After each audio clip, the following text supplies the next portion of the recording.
지금까지 파악된 내용 어떤 게 있는지 보도국을 연결해서 다시 한번 좀 시청자 여러분께 전해드리도록 하겠습니다. 유선희 기자가 연결돼 있습니다. 유선희 기자, 어떻습니까? 일단 배석자, 문재인 대통령과 이제 김정은 위원장 옆에 앉은 배석자들은 확인이 된 것 같습니다. 네, 서훈 국정원장과 김영철 통전부장이 배석을 했습니다. 양측 정보당국 수장이 배석을 했기 때문에 이번 회담이 외교 라인이 아니라 국정원과 통전부, 정보 라인을 통해서 성사된 것으로 추정이 됩니다. 어느 쪽인지는 알 수 없지만 오늘 오전에 회담 의사가 한쪽에서 다른 한쪽으로 전달이 됐고 급히 성사된 것으로 알려졌습니다. 첫 번째 회담 때는 이제 임종석 비서실장 또 그리고 김여정 부부장도 배석을 했었는데 오늘은 그때보다 배석자가 줄었습니다. 예, 지금 화면으로 봤을 때는 문재인 대통령이 북측 통일각에 도착을 했을 때 김정은 위원장의 여동생인 김여정 제1부부장이 이제 영접을 나온 모습 확인이 됐는데 김정은 위원장도 통일각에 먼저 와서 문 대통령을 기다리고 있었다고 하죠.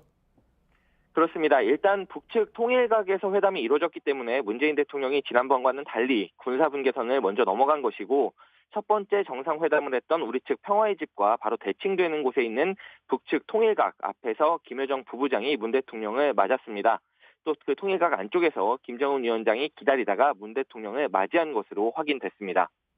예, 지난번 첫 번째 만남 때는 이제 이야기했듯이 김정은 위원장이 이제 도보로 걸어서 이제 남측으로 내려왔었는데 지금 화면으로 확인된 것으로 봐서는 문재인 대통령은 차량을 타고 이동한 걸로 지금 보입니다. 자, 그러면 회담에 대한 구체적인 내용 아직까지 뭐 청와대에서 공개한 것은 없는 것으로 알려져 있는데 어떤 방식으로 진행이 됐다고는 알려져 있습니까? 네, 첫 번째 남북 정상회담 후에 29일 만이고 한미 정상회담 후에 나흘 만에 만나게 된 겁니다. 그렇기 때문에 한미 정상회담에서 트럼프 대통령 또는 미국 당국자들과 나눈 이야기들을 문재인 대통령이 김정은 위원장에게 직접 전달하는 시간이 됐을 것으로 추정이 됩니다. 또 그 사이에 김정은 위원장이 중국 시진핑 주석을 두 차례나 만나고 왔기 때문에 북중 관계에 대해서도 이야기가 나왔을 수 있습니다. 회담을 마친 뒤에는 문 대통령과 김정은 위원장이 포옹하는 모습이 포착되기도 했기 때문에 회담 자체는 훈훈한 분위기에서 진행이 됐던 것으로 추정이 됩니다. 예, 그렇군요. 자, 회담이 갑작스럽게 진행이 됐습니다. 이제 앞으로 있을 12일에 열릴 수도 있고 열릴 수 있을 것이다. 만약에 북미 정상회담이 다시 열린다면은 싱가포르에서 열릴 것이다. 트럼프 대통령이 트위터를 통해서 또 이렇게 이야기를 했었는데 북미 정상회담에 아무래도 영향을 여러모로 미칠 수밖에 없을 것 같습니다. 어떻게 지금 분석이 나오고 있습니까? 네, 폼페이오 장관이 김정은 위원장을 방북해서 만나기는 했지만 김정은 위원장과 트럼프 대통령의 직접 접촉은 지금까지 없었습니다. 그렇기 때문에 문재인 대통령이 트럼프 대통령을 만나고 와서 미국의 직접적인 입장을 북한의 육성으로 전달했던 점에서 의미가 있습니다. 어제 청와대에서 북미 간의 직접 소통이 필요하다 이렇게 청와대에서 입장을 밝혔었는데 바로 다음 날 남북 정상회담이 열렸다는 점에서 미국의 입장을 북한에 전달하는 자리가 됐을 것으로 보입니다. 문 대통령 입장에서는 요동치는 현재 정세를 좀 조율을 하고 또 운전대를 제대로 잡기 위한 노력으로 평가가 되고 있습니다.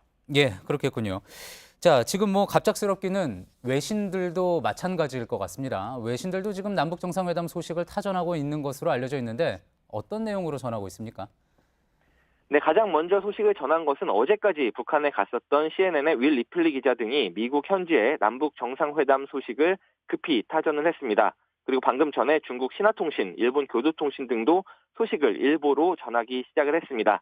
다만 아직 그 내용까지 전해지진 않고 있기 때문에 외신들도 이번 회담이 특히 북미 정상회담에 미칠 영향에 대해서 분석하는 기사가 조금씩 나오고 있습니다. 예, 보도국에서 유선희 기자였습니다. 또 새로 취재되는 내용들이 있으면 다시 보도국 연결해서 유선희 기자와 또 이야기 나눠보도록 하겠습니다.